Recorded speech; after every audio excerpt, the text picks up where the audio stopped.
Bismillahirrahmanirrahim. Allahumma salli ala Sayyidina Maulana Muhammadin wa ala alihi wa sahbihi barik wa sallim wa salli alayhi. Brothers and sisters, Assalamu alaikum wa rahmatullahi wa barakatuh. May Allah Almighty bless all of you, and may Allah Almighty bless all humanity and restore peace in our lives. Ameen summa ameen. In today's this short English speech or talk, you can say, I would like to explain things and discuss things we ourselves and our youngsters they must know. Our youngsters, they are our future. And I noticed many people in UK or in Europe or English speaking scholars, they talk about very big things, very, very important things, very big things.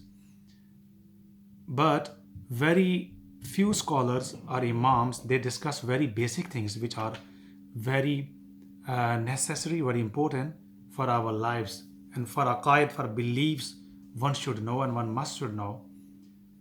So today I have decided to discuss very basic things so that we should know. And if someone asks us about Islam, we should be able to answer them what is the right Islam, and we should be able to teach our kids and our youngsters. First of all, I would like to explain you 5 pillars of Islam. Everyone knows. But in this perspective, I am going to explain you very less people they explain. For example, if any non-Muslim asks us what is Islam and we don't know the right answer. So 5 pillars of Islam means it means very important thing in Islam are 5. First is Shahada. Shahada is believing oneness of Allah. Allah is one.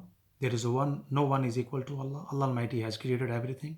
The most kind, the most merciful. And the second part of Shahada is Prophet Muhammad sallallahu ta'ala wasallam, peace be upon him, is final and last messenger of Allah. There is no any other prophet or messenger after the Prophet Muhammad, peace be upon him, sallallahu ta'ala wasallam. And this is the full means of Shahada. When we say Shahada, Shahada means there is no God but Allah. Prophet Muhammad, peace be upon him, is final messenger of Allah. Second pillar of Islam, or second very important thing in Islam, is 5 daily prayers: Fajr, Zohar, Asr, Maghrib, Isha. These 5 daily prayers, believing, and then we should perform these prayers. It is second pillar of Islam, very important thing in Islam. Third pillar of Islam is fasting in the month of Ramadan. It is compulsory and fard upon any adult, male and female, except very elderly, except patients because of any disease or illness, people they cannot fast, or travelers. So adult it means 13 plus approximately, boys and girls. If they don't have any sort of illness, they are fully fit and healthy, they should fast. So fasting in the month of Ramadan, it is third pillar of Islam. Fourth pillar of Islam is compulsory charity, means zakat. 2.5. If someone possesses 7.5 tolas gold, or 52.5 silver, or approximately, I am telling you, approximately 3,500 pounds. And in very easy way, people they live in UK and Europe, if they are not under debt, so we should pay the zakat. So compulsory charity is paying zakat, believing, and if we are our sahibi nisab, we possess the wealth and 12 month passes on our wealth and savings, then we should pay compulsory charity means zakat. The final and last pillar of Islam is Hajj, pilgrimage. Lifetime, once people those they can afford it, it is compulsory going Hajj, Makkah, Tul Mukarramah. So these are the 5 pillars of Islam we should know in the order, and we should teach our youngsters, and we should talk about when we sit together with our children and youngsters too. Few other things: believing God, Iman, believing Allah Almighty. There is no one else is Allah. Allah is one. No one is equal to Allah. Allah Almighty has created everything. And secondly, believing messengers. Approximately 124 prophets or messengers, they came time to time for the guidance of mankind. And Prophet Muhammad sallallahu ta'ala wasallam is most beloved messenger of Allah and final messenger of Allah. Absolutely final. There is no any other prophet and messenger in any shape after Prophet Muhammad sallallahu ta'ala wasallam. So believing this is basically believe. Believing angels, there are many angels, they have different types of duty. and Holy Quran told us. For example, angel Jibreel alayhi salam used to bring revelation upon Prophet sallallahu alaihi wasallam and the rest of the prophets. Israel alayhi salam takes the souls away from the bodies. So different angels, they have different duties. Believing angels, they are the nuri creation of Allah. It is basic belief. Believing books, Torah, Injil, Zabur, and more than 300 Sahife letters. They came for the guidance of mankind. Now all these Sahife, they are expired. The final book of Allah is Holy Quran. Believing this, it is basic belief. We should know this and we should teach our children. Believing hereafter, Akhirat. Believing Alam Barzakh. Alam Barzakh starts when someone dies and the qabr, grave life starts. That's called Alam Barzakh. And then Yawm Akhirat, on the day of Jannah, one day, the Qiyamah will occur. Yawm Sa'a, hereafter will occur. Qiyamah will occur and we will be answers about our actions. And people, they will be given punishment, hellfire, and they will be rewarded Jannah. It depends on their actions.